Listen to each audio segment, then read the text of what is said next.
Hello and welcome to Varn Blog Solo. And this could have been a lot of my sub-branded episodes, frankly. Um, Sit down, grab yourself a glass or of whatever you drink. I'm drinking a nice hot cup of Lupsong Sapchong. And let's have a conversation about opportunism and sectarianism.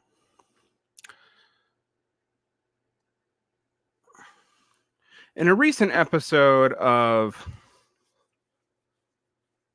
The Measures Taken, there was a lot of talk about the sectarianism and fading of the Council Communist tendency while defending Bordegast and Lenin. Now, I always find the idea of defending ideas based off of their long stanchiation, even if they failed to achieve their stated objectives, to be weird. Organizations can profoundly shift and be completely unrecognizable to their original form and still exist. That's no credit to their original thinkers.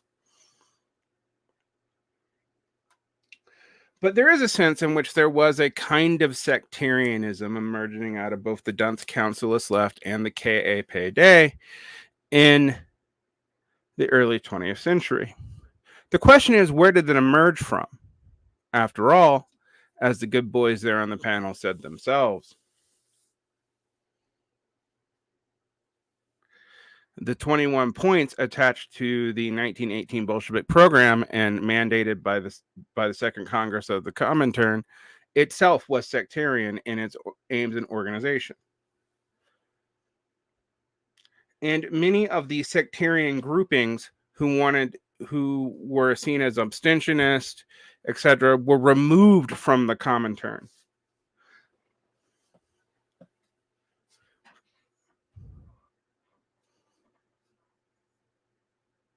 So they could not be seen as not participating in the bulk of the communist movement.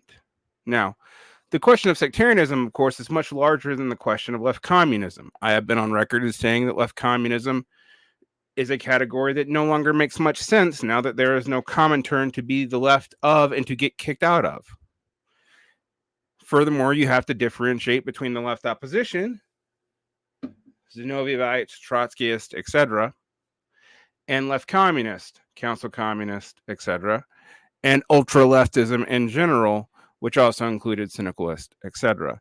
Now, according to our friends over in The Measures Taken, and you can find their episode in the show notes, council communism was a regression to syndicalism, except that it wasn't at all. Council communists rejected syndicalist focus on firms and a piecemeal organization of society. That's not a good critique.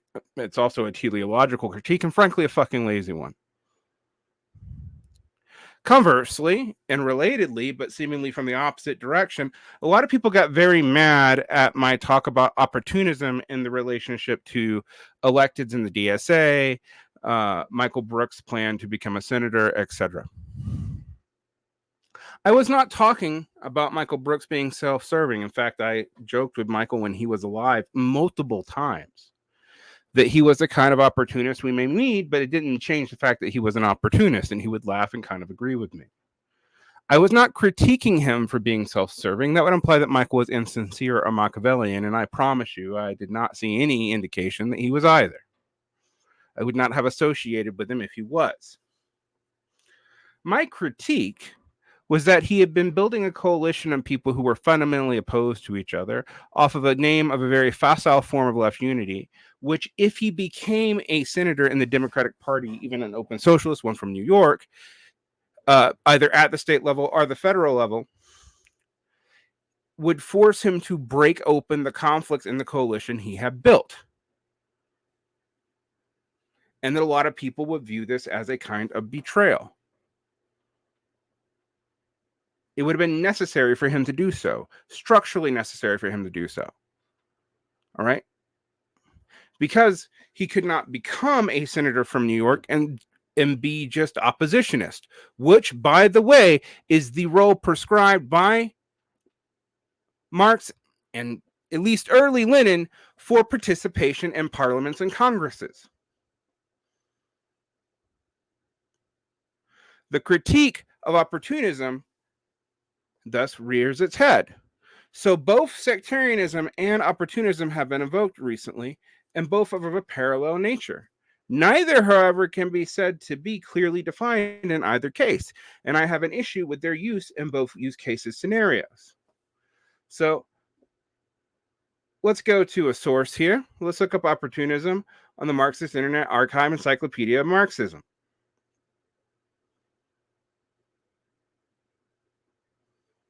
And what do we find? Well, we find sectarianism and opportunism defined together.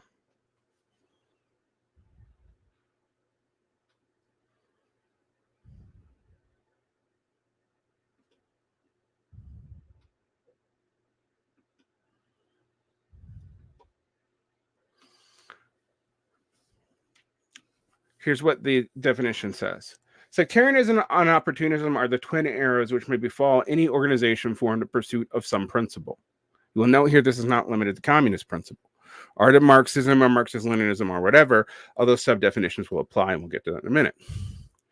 Continue the definition quote. The sectarian emphasis emphasizes the absolute truth of a principle over any other, finds in every small disagreement the seed of fundamental difference, sees the most deadly foe and the closest rival, puts the purity of dogma over tactical advantage, refuses to compromise or modify their aims, and is proud of being against the stream. Simply put, sectarianism is a breakdown of solidarity.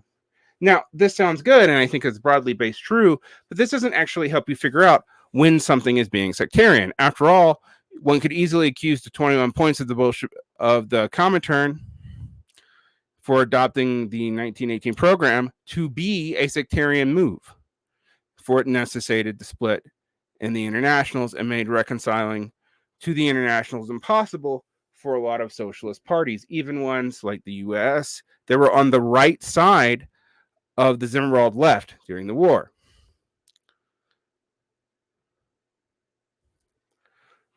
Furthermore, it makes it very clear when unity is necessary, especially considering that things like faction bans are implied going all the way back to the international. Now, formal faction bans were not actually ever truly maintained in the International Workingmen's Association, but sub-factions were discouraged.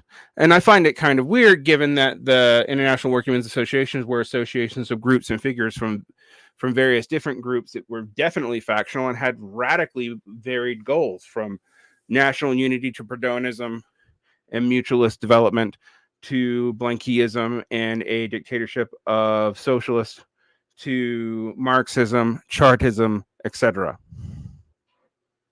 Lassalleanism.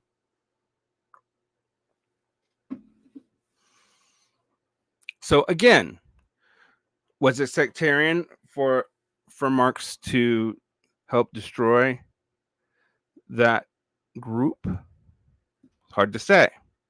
Furthermore, was it sectarian for Marx to say that the role of a socialist party is to oppose the development of a bourgeois state, and that the United Front, if it was implied, was only oppositional? If one participated in parliament, it should only be oppositional. Was it opportunist for Marx to call for left unity in 1864, but for advancement towards a communist position in 1876? This cannot actually make this clear. Let's continue definition. The opportunist is always ready to adapt its principles to circumstances, minimize the significance of internal disagreements, treat opponents as a lesser evil, put tactical advantage ahead of being true to its principles, and is too ready to make compromises, and is all too ready to follow the current of the stream. Now, Lynn is going to define this more specifically, so we'll get to Lynn's definition in a minute. But again, what is the current of the stream? All right. Not surprisingly, the sectarian or the opportunist inevitably repudiates the label, being labeled as such, and instead reverses the claim. Meanwhile, the labels are all too easily thrown against minority positions in an attempt to invalidate their position as anti-parties, simply because they are different and challenging. Now, this is what it is. This is always what it is. And I think this is true, these kinds of caveats here. Nobody wants to be called an opportunist, even when you don't mean it as a personal insult. All right. And no one wants to be called a sectarian, even though almost everyone has tendencies towards it. What they think is important, where they think they actually have to draw a line, and everyone does. It would be unprincipled not to. So you're left with a opaque and vague golden road between the two tendencies, which is often maddeningly difficult to figure out.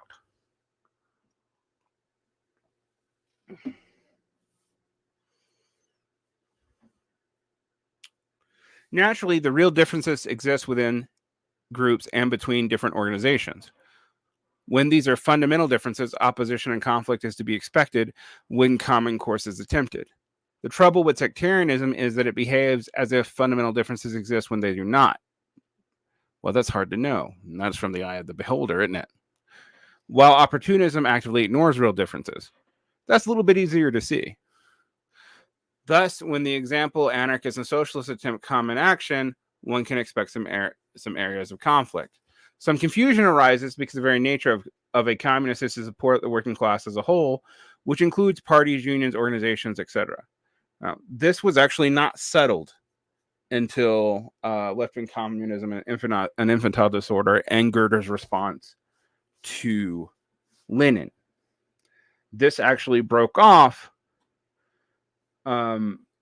different segments of the population. Now, the councilist position that the workers' councils were the way to organize the working masses and to have them participate in the ordinance of their daily life was not merely democratic or mere syndicalism. After all, the syndicalists only ask that the workers own and control the firm. No, what is different here and what is actually more important to look at is that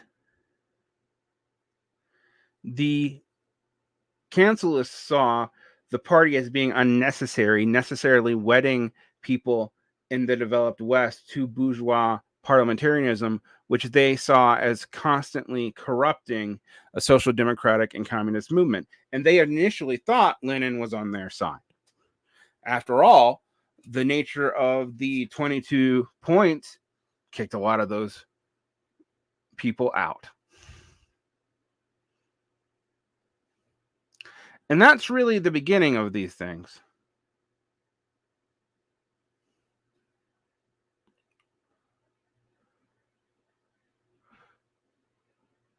Sectarianism and opportunism exist in all things, but they no more dominate the working class movement than they are religious organizations or capitalist governments.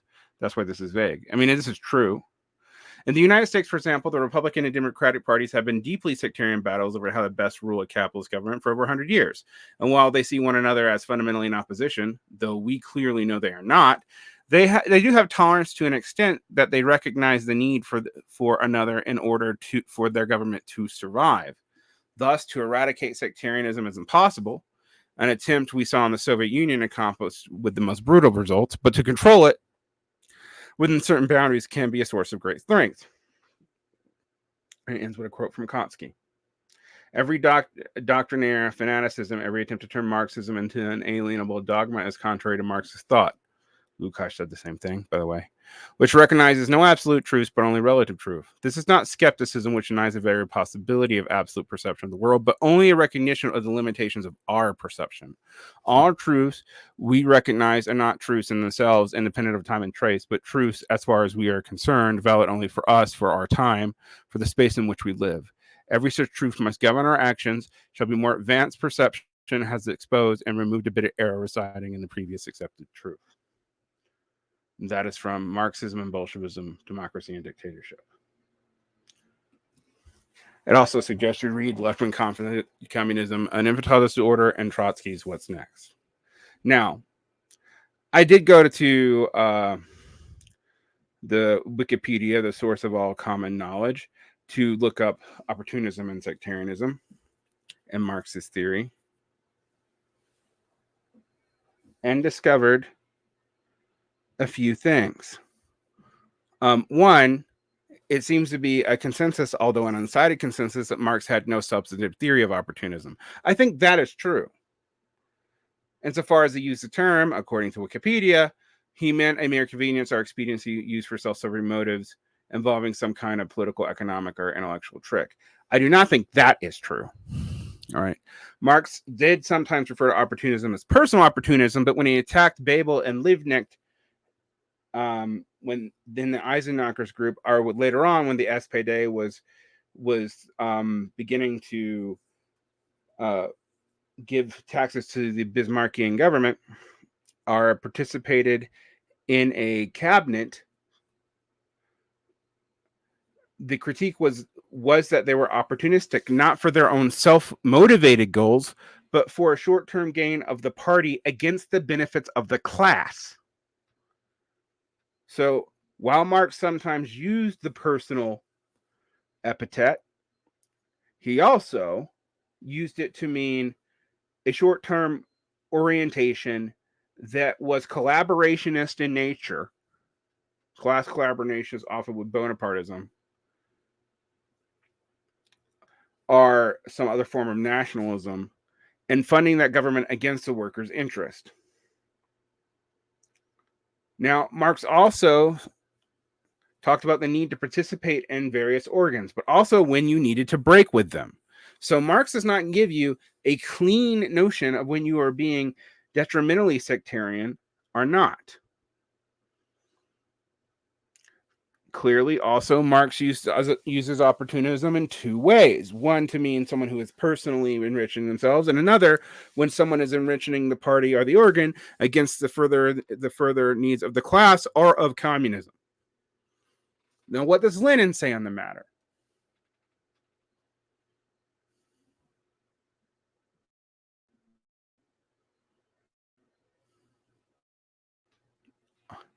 Right. Lenin defines opportunism as an alliance between the section of the workers and the bourgeoisie directed against the mass of the proletariat. Now, this means that the proletariat allying with national bourgeois elements. Now, I find this interesting since the Popular Front is based on this, explicitly allying with national bourgeois elements and justifying it as such. But nonetheless, it's super common. In the collapse of the Second International, or Opportunism in the collapse of the Second International from 1915, Lenin says the following: opportunism means sacrificing the fundamental interests of the masses to a temporary interest of the insignificant minority of the workers, or, in other words, an alliance between a section of the workers and the bourgeoisie directed against the mass of the proletariat. Now, I will point out that Lenin's first definitional clause and a second definitional clause are not actually the same thing, but nonetheless. We can look at the Encyclopedia of Marxism when Andy Blumen says opportunism means the opportunist does not betray his party. He does not act as a traitor. He does not desert it. He continues to serve it sincerely and zealously. But his typical and characteristic trait is that he yields to the mood of the moment. He is unable to resist what is fashionable. He is politically short-sighted and spineless. Opportunism means sacrificing the permanent and essential interests of the party to the momentary transient and minority interest. And again, we see this in Lenin. The Russian radical is rise after the event in 1906.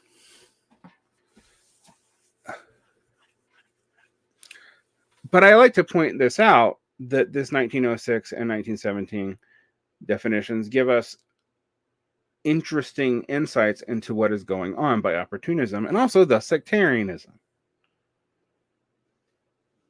All right.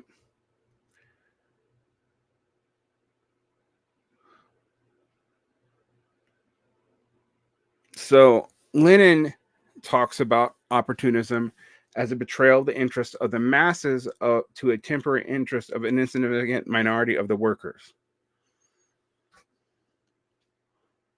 Or anytime a section of the workers sides with the bourgeoisie directed against the mass of the proletariat. But this is still somewhat vague. Conversely, Lenin defines sectarianism and left-wing communism and infantile disorder as failure to participate in the organs of working class struggle and alienating yourself from them. But again, was he doing that when the Bolsheviks endorsed the 21 Theses? It's hard to say. Whatever you deal with here, it becomes clear that opportunism and sectarianism are a spectrum of which people, sometimes seemingly arbitrary, divide themselves. Now, Marxist-Leninists tend to go even further. And what do I mean by that? They actually come up with categories here. They will talk about right opportunism, which is a revisionist struggle within the Marxist-Leninism movement. However, this is different from right oppositionism, aka Bukharism.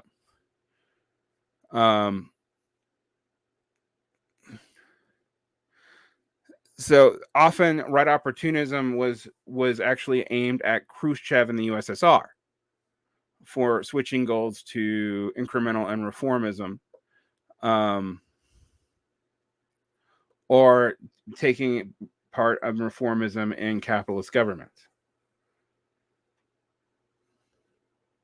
Left opportunism is separated from right opportunism by Marxist-Leninists by turning away from Marxist theory, are softening parts of scientific socialism to defend either socialist states or anarchist or factionalist, according to Marxist-Leninists. And they often tend to, it's funny who they list, who most Marxist-Leninists will list as left opportunist. They'll list left communist or sectarians, Maoist, and Hojoist. And under Maoist, you can have your different factions there too. And of course, Maoists themselves have their own definitions of this. Then factionalism is often listed as a kind of opportunism as well, although how factionism is different than sectarianism is unbeknownst to me. However, here's the definition. Factionalism is nothing more than an undisciplined collaboration of a group of individuals who, for reasons other than legitimate ones grounded in sound theory, notice that this is circular, that if you have good reasons grounded in sound theory, although there's no declaration of what sound theory would be and what good reasons are, that one can get past this. So you can only know this in retrospect. Design a plan outside the general view of the party and agree to act in concert in order to accomplish their plan. In the Communist parties of the United States, this has occurred two major times. The first by Browder, Errol Browder, and the second by Sam Webb. So these are accommodationist factions within the party. So it's a kind of accommodationist sectarianism as a kind of sub-opportunism. Now, I can go into what left comms consider opportunism, which is pretty much anything, if you're a Bordigist, that introduces democratic reforms, anything from the invariant program of the party, anything like that. Although Bordiga was actually very, very, very good on defending dissidents within the party. See his writings on Trotsky, etc. I mean, partly because he was also one himself and was then written out of the movement, but for all of his belief that the party was absolute and the party should be run organically and there should not be democratic things in the party, he actually really admired dissident voices within the communist movement and within the International. Still, Bordiga defines sectarianism to me even more than councilist, although there are certain councilist tendencies that I have found to be sectarian. The inability to work with trade unions. While everyone in the communist movement sees trade unions as has a complicated relationship to bourgeois movements, only Northite Trotskyists and council communists tend to refuse to work with trade unions at all. Even Bordigists think that, even classical Bordigists, and there are later Bordigists who direct work with trade unionists, but even classical Bordigists think working with trade unions is necessary. National liberation movements. All right. The relationship to national liberation and when one actually agrees with them or not, it seems to be an open question. Bordiga actually does support national liberation movements, but within the context of their subordination to the Comintern and an independence of principle and of organizational right of the party away from bourgeois parties. So no participating in parliaments or joining formal Popular Front coalitions, but united front coalitions and national liberation fronts is totally acceptable for Bordiga. It's not true for Panakuk or Gorder. It's unclear what it would have been for Luxembourg.